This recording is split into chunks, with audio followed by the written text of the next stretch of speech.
Hi guys, welcome back to my channel. আমার বড়মশাই কাজের সূত্রে মিশরে থাকে।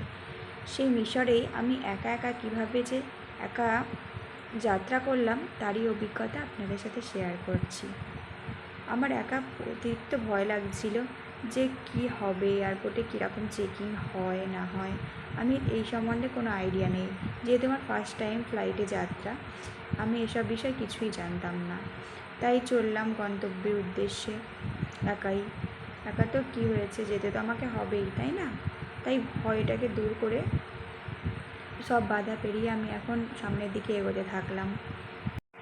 তারপরে দেখছি অনেক লাইন পড়েছে, পরপর সবার বোর্ডিং পাস নেওয়া হচ্ছে। বোর্ডিং পাস নেওয়ার পর ফ্লাইটে তোলা হয়ে গেছে। ফ্লাইটে ওঠার পরে চলে এসেছি ফার্স্ট আবুধাবি এয়ারপোর্টে।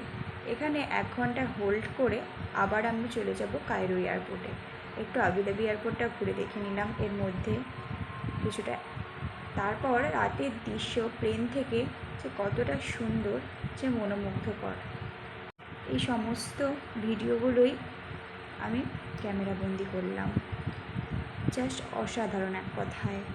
রাতের শহরটাকে যেন এক অন্যরকম লাগে, অনবদ্য।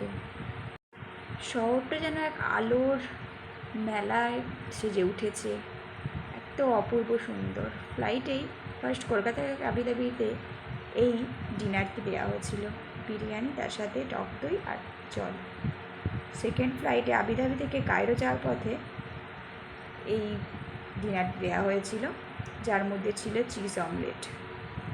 এই এয়ারলাইন্সে করেই আমরা কায়রো পৌঁছেছিলাম, এয়ার আরবিয়া।